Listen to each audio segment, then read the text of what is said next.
3월 7일 토요일 이른 아침입니다. 오늘 말씀 읽기 본문은 열왕기상 7장입니다.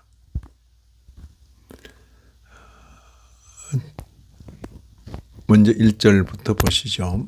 성전과 왕궁의 시간 차이, 중심의 이동입니다. 6장에서 성전은 7년에 완공되었습니다. 그러나 7장은 이렇게 시작합니다. 1절입니다. 솔로몬이 자기의 궁을 13년 동안 건축하여 그 전부를 준공하니라. 성전은 7년, 왕궁은 13년입니다. 성경은 이 수치를 객관적으로 기록하지만 독자는 질문하게 됩니다. 성전 건축 이후 솔로몬의 관심은 어디로 향하고 있는가? 왕궁의 규모는 매우 웅장합니다. 레바논 나무 궁은 백향목으로 가득하며 판결 보호자의 집, 바로의 딸을 위한 집 등 여러 건물이 포함됩니다. 여기서 우리는 한 가지 미묘한 전환을 봅니다. 성전은 하나님 중심의 공간입니다. 왕궁은 왕 중심의 공간입니다. 둘 다 필요합니다. 그러나 비중의 변화는 마음의 방향을 암시합니다. 신앙은 언제나 이런 시험을 받습니다. 하나님의 집을 세운 후 자기 집에 더 많은 열심을 쏟고 있지는 않은가? 둘째는 13절 이하 22절입니다. 성전 기둥입니다. 야긴과 보아스. 성전 기구 제작은 매우 정교합니다. 그 두 놋 기둥이 세워집니다.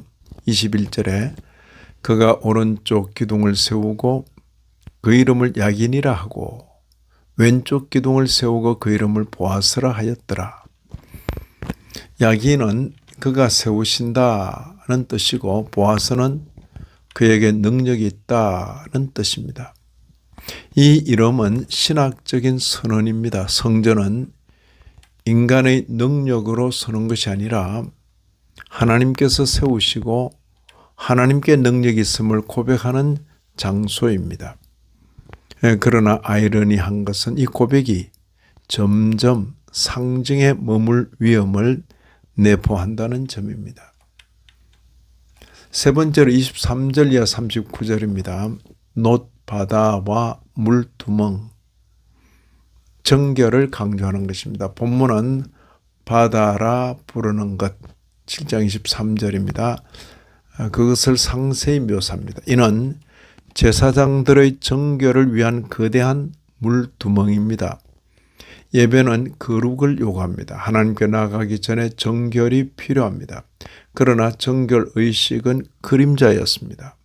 죄를 완전히 제거하지는 못했습니다. 이제 40절 이하 51절까지입니다. 완공의 기쁨입니다. 마지막은 이렇게 기록됩니다. 51절에 이에 솔로몬 왕이 여호와의 성전을 위하여 만드는 모든 일을 마치고 성전은 완공되었습니다. 그러나 인간 왕의 마음도 완성되었는지는 아직 알 수 없습니다. 7장을 신학적으로 종합 정리하겠습니다.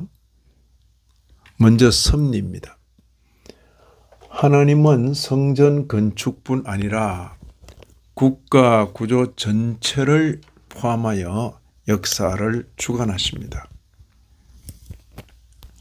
그러나 번영은 시험의 장이 되기도 합니다. 둘째로 언약입니다. 성전은 언약의 상징이지만 왕궁의 확장은 언약 중심성이 약화될 가능성을 암시합니다. 세 번째 그리스도입니다. 성전 기둥의 이름처럼 교회의 참된 기초는 하나님이 세우신 그리스도이십니다.